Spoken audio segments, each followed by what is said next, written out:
Hello, I'm Harrison Keeley. Here's a quick look at today's top stories. First of all, the Delta Queen won't be leaving Chattanooga at the end of the month after all. The mayor's office has reversed its stance on the riverboat after plenty of public outcry. The boat will be allowed to stay in the city for another 6 months, and if it's purchased, the city will discuss the possibility of allowing it to remain here. The new agreement says the boat's rent has to be paid on time, and the city will now charge $1,500 a month instead of $500. EPB has drastically cut the fee for its super-fast gigabit internet. The connection that used to cost customers $300 a month is now down to $70, and those who already receive speeds of 100 megabits or higher are being automatically upgraded. That means the number of gig users in Chattanooga will go from 10 to about 3,000. Supporters say the move will put Chattanooga ahead of the curve, but critics say most people won't even notice the difference.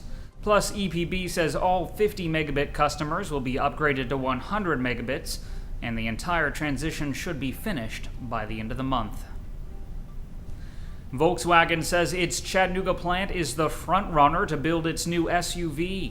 Chattanooga is competing against factories in Mexico to build a new vehicle dubbed the Cross Blue. VW will decide where to build it by the end of the year, but executives say the ultimate decision will be based on cost. The SUV will likely go on sale in 2016 or 17. Last week, the United Auto Workers announced a majority of workers at Chattanooga's Volkswagen plant signed cards authorizing the UAW to represent them. But now some VW employees say they're concerned with the way the union went about getting the cards signed. Some say they weren't aware that when they signed, it counted as a vote. They say they were told signing the cards simply meant they wanted more information. And a spokesman for the National Right to Work Legal Foundation says unions know workers are misled about what the card actually signifies. In fact, some Volkswagen employees say the union bribed workers to sign the cards. They said fellow workers received dinners or tickets to Lake Winnie in exchange for their signature. UAW refused to comment on the claims. Tennessee Temple University is now listing its 21-acre Highland Park campus for sale. School officials have been exploring a move to a new 170-acre campus in Tyner. The current Highland Park property is listed for $19.6 million by Herman Waldorf Real Estate. A listing agent says the best use of the buildings and land would be as an educational space. The property is less than a mile from UTC's growing campus, and it already includes dormitories, classrooms, offices, and a soccer field. A UTC spokesman says the school hasn't had time to fully consider the opportunity.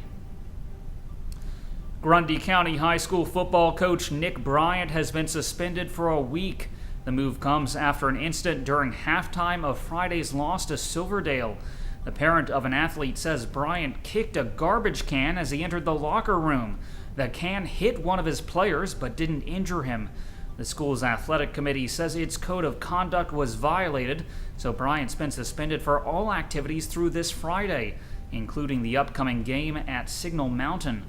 Grundy County Director of Schools Jody Hargis says the suspension wasn't just over one incident and that there were several issues leading up to it. A Red Bank man has been arrested for exposing women to HIV after his wife contacted his mistress and told her he had tested positive for the virus.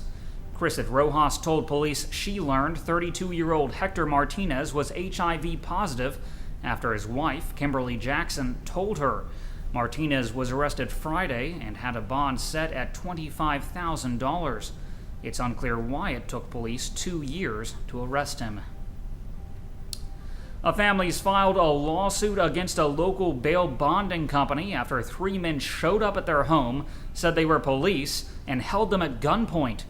Carlos Jones and 2 other men representing Platinum Bonding reportedly arrived at Clarence and Patricia Ann Shireen's house in SUVs with blue lights. The men reportedly forced their way in and pointed a gun at an 8-year-old boy and placed him face down on the front porch with several other people. Jones reportedly searched the entire house, but was unable to find the suspect. He was looking for the Shireen's daughter, Sharika Andrea Alexander, who was listed on Hamilton County's most wanted list. The men only left after the family asked for police identification and threatened to call 911. Finally, some road work on Signal Mountain to be aware of. The W Road will be closed for maintenance Thursday from 9 a.m. to noon. Turning to weather, today will be mostly cloudy with a high near 81 degrees. The low tonight will be around 62. That's our newscast for today. Thanks for being with us. You can find more on these stories and breaking news all day long at timesfreepress.com.